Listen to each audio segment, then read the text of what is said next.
What's up, guys? Welcome back to the Home Slice.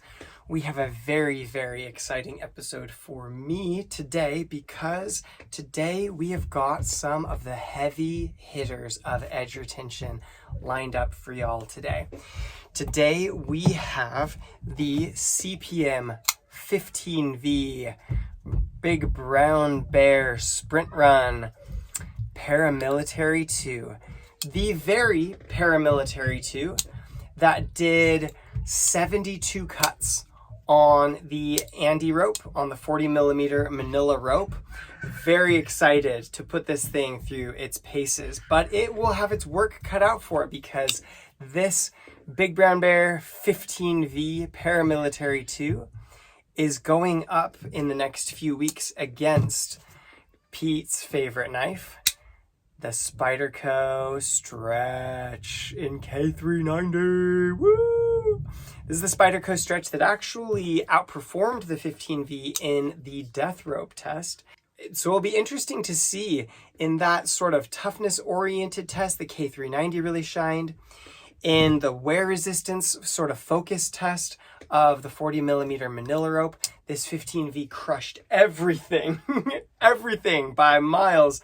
Except the only close contender in that episode was Maxamet. Having some trouble getting the fixed blade out of my pocket. Maxamet. This is a custom hickory handle that I made for my friend Andrew. It's got screws only in one side, which is kind of a funny quirk. And this is a Spyderco Mule. The fit and finish is not very good on it. Don't look too close. One side is thicker than the other. But there are micarta liners. Anyway, in any case, I've got this custom hickory handle treated with beeswax on a Maxamet Spyderco Mule. A mule that put up 60 cuts through the Manila rope against the 15V's 72 cuts. I ran out of rope before I could test the K390, but it beat both of them in the death rope test, which, as I've said, because of the impact through sand and grit and stuff, is more of an impact weighted test. So I'm really excited. I'm sure these guys are going to perform really, really well. Can't wait to do it. I'm going to save the 15V for absolutely last carry. So we're going to start out with Maxamet, which I've always wanted to carry, but never really gotten around to carrying because I never had a sheath for this, which I have now 3D printed, which is kind of fun.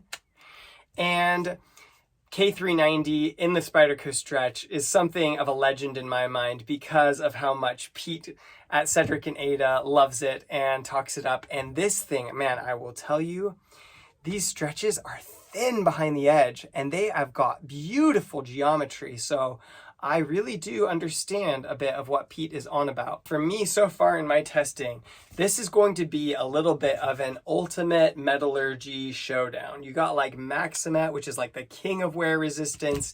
You've got K390, which is like your toughness and edge retention balance master. And you've got 15V, which is kind of right in between, but with this special baked heat treat formulated by Sean Houston. I will be back in 3 weeks to let you know which blade I would consider to be the winner. Bit of a rainy day here in New Zealand, and this is the wrap-up of our Paramilitary 2 Versus Everything series. Which is to say, it was the Paramilitary 2 versus all the Spydercos that I had at the time that I started the series. I've acquired some Spydercos since then, and they will be scattered through the tournaments to come. But today, we must tackle the question of Spyderco Mule, Maxamet, or Spyderco Stretch, K390, or Spyderco Paramilitary 2 in CPM 15V. Now, this is sort of a round of the tournament like you can't go wrong with these three blades. Like, these are three wonderful blades. Let's talk about things that I noticed and that surprised me, starting with Maxamet.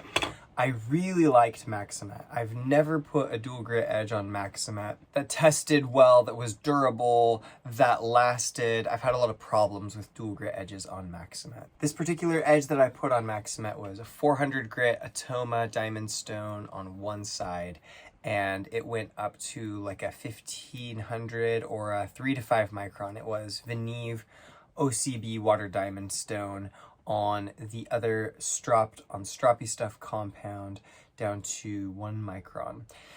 And I really, really enjoyed the edge that was put on this thing. I think as far as dual grit edges go, if you use your like tougher steels that have,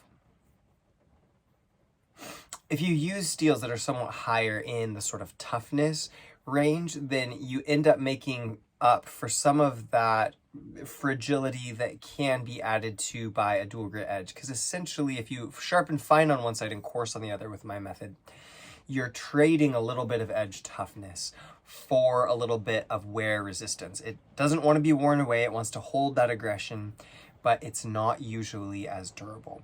With Maxamet, I was surprised how beautifully smooth most of the portions of the edge actually stayed.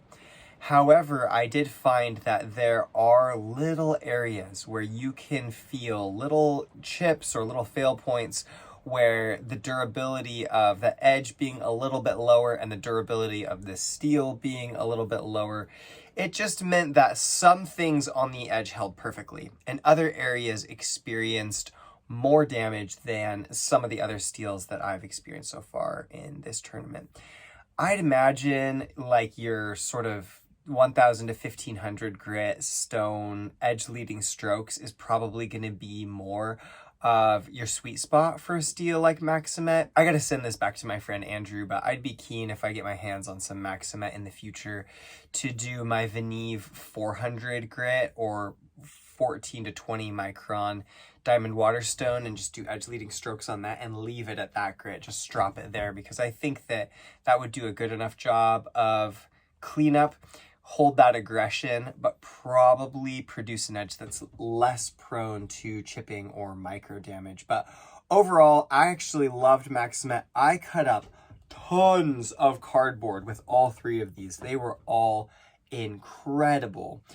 Moving on to the Stretch. The Stretch, to me, it feels a little bigger than the Para Military 2. Looking at it on camera, it doesn't seem significant, but it feels slimmer, but it feels a little bigger. That said, I really loved carrying the Stretch 2. Like, the ergonomics are phenomenal. I like the sort of flat thumb ramp feel of a back lock, even though I do like some of the aspects of a compression lock a little bit better. Love the blade shape. The behind the edge thickness is phenomenal on these Stretch 2s out of Seki, Japan. The hardness is amazing. I loved this Stretch 2. To be honest, I used it and I was like, I don't know how anything is going to beat this, because it's got just enough edge for me. Like, I like a big, capable amount of edge, and this is a Spyderco that delivers it. It's got such beautiful ergonomics. Some of my favorite ergonomics in a Spyderco. Although I do find that I like the palm swell on the military series. It's a little further forward, which fits the middle of my hand pretty well, where the swell on this one is back a ways, and it makes me feel like I should be gripping it back here for certain tasks, but that doesn't feel as natural to me as the military grip. Forward grip is really good. It is a little thick to get my pinky around just because I have small hands, but phenomenal knife. Like, those are little like micro things, and it's only in comparison to the Para Military 2. I have to say, I was more impressed by the front end edge retention of K390.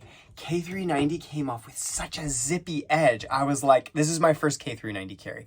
And I was like, this stuff is insane. Like, the legends are true, you know? It was so beautiful off the stone. And it was really beautiful throughout the week, which was another reason that I was like, I don't know how anything's going to beat this. I don't mind the FRN. I like FRN for a work knife that you don't mind beating on.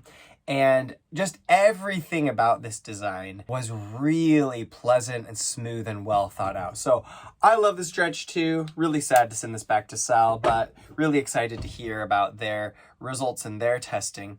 And the only micro things that I mention about the handle grip is because right after that, I carried a G10 Para Military 2. And what I noticed is I do like the placement of this swell better on the Military series. It feels more intuitive. I can sort of choke up to this first little ridge for like powerful cuts where I really want to grip the knife.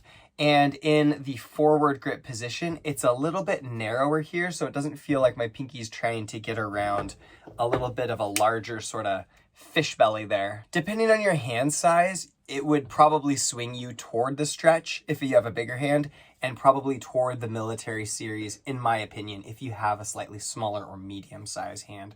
But Para Military 2, super wonderful work knife. I did find, if we're talking comparatives, that I like the secure sort of flat thumb rest that's offered by the Stretch. And the compression lock does sort of disrupt that a little bit. It's a little bit of an awkward place to sort of nest your finger in. Now, most of the time I'm further up, but then you do have an open space here that you're sort of like resting between two pieces of jimped stainless steel. And it's not quite as much of a like sort of powerful, just like place to put your thumb and go straight into a cut. It's not a big deal. Most of you guys probably won't notice that, but I did, and so I'm just trying to review honestly. Okay, so let's rapid fire some things. I found I really liked the control of this drop point, sort of leaf-shaped blade, probably slightly better in terms of blade cutting action, and I really liked the low blade thickness and the behind the edge thickness of these two.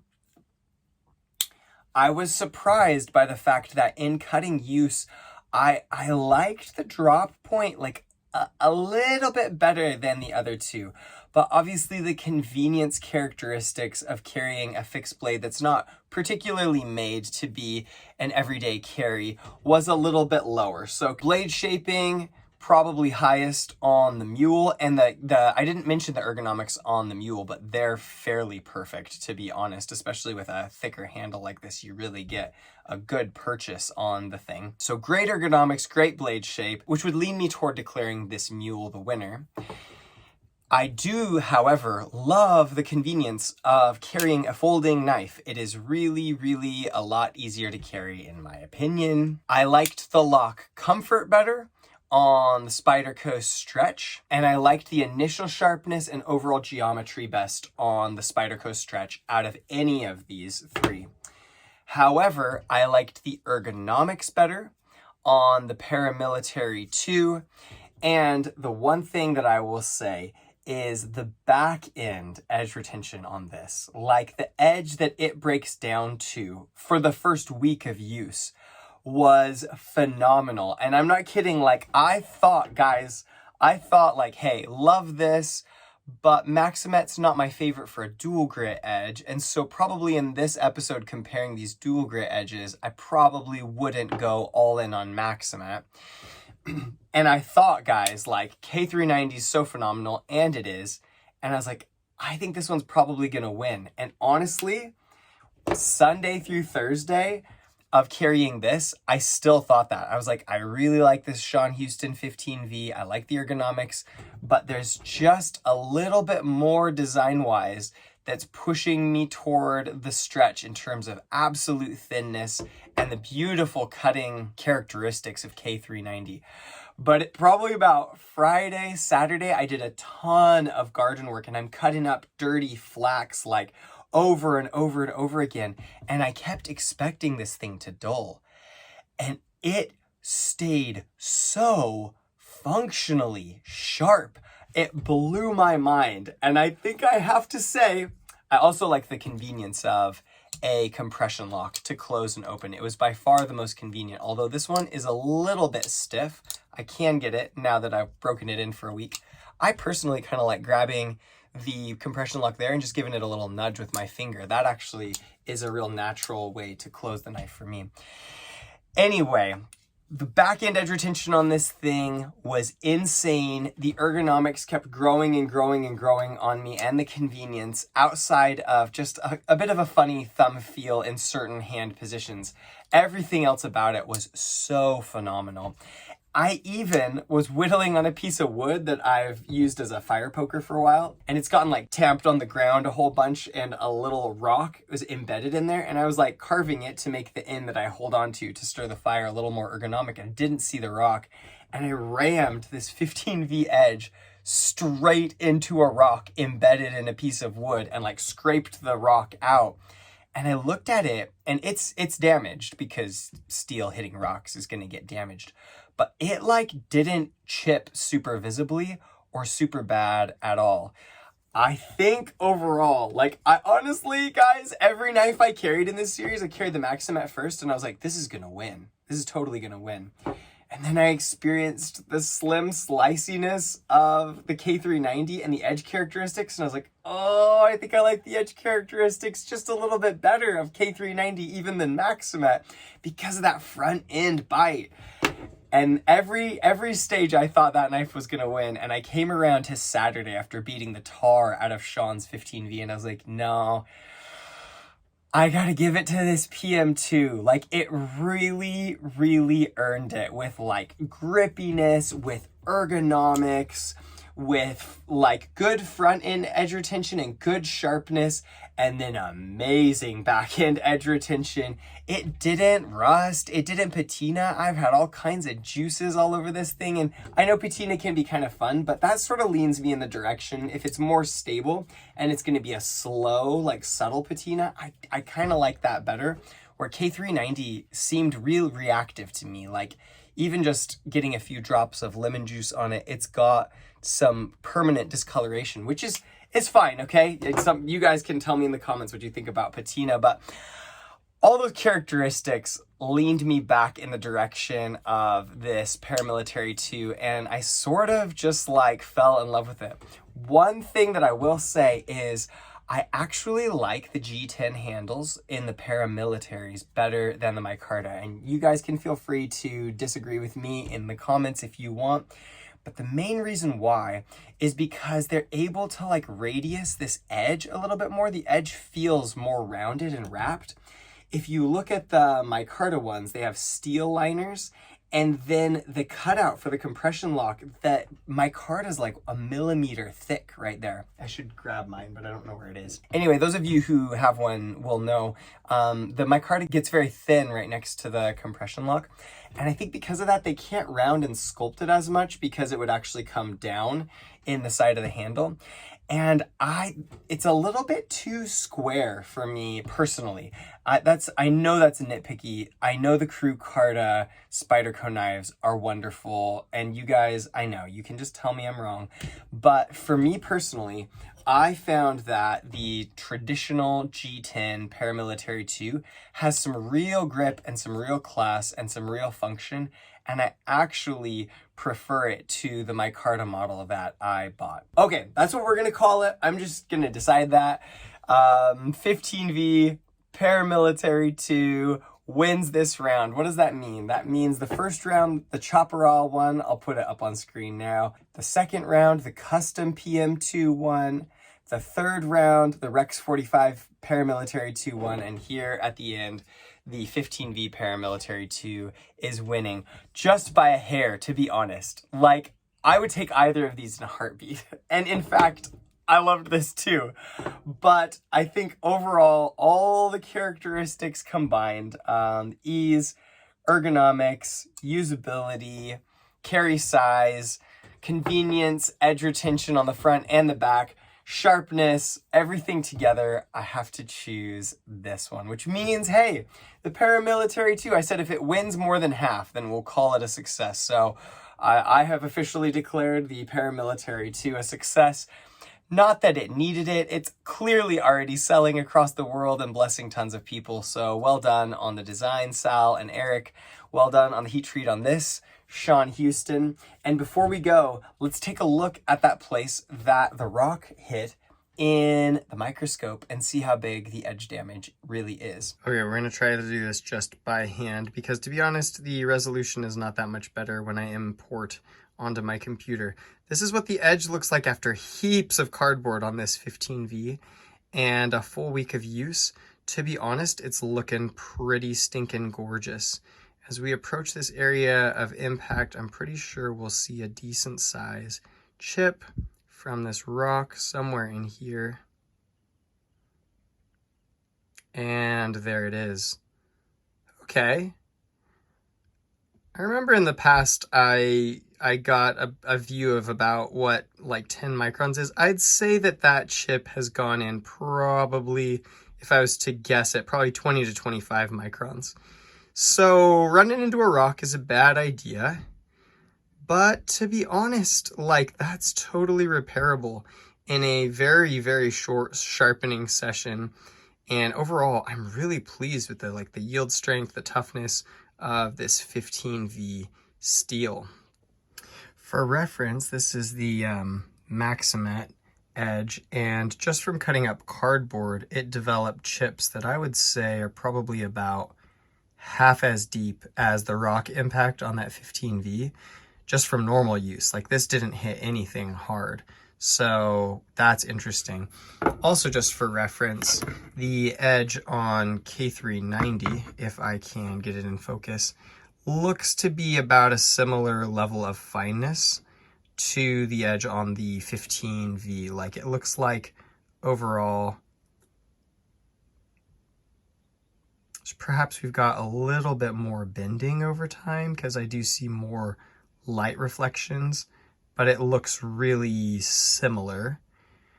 It would be hard visually with a microscope of this magnification to tell the difference between the damage in the 15V and the K390. It just, in the feel, the 15V has retained a little more aggression. Thanks for tuning in, guys. If you want to check out another video, there's one here for you. And for now, I'll just say peace out from the home slice. Thanks for tuning in.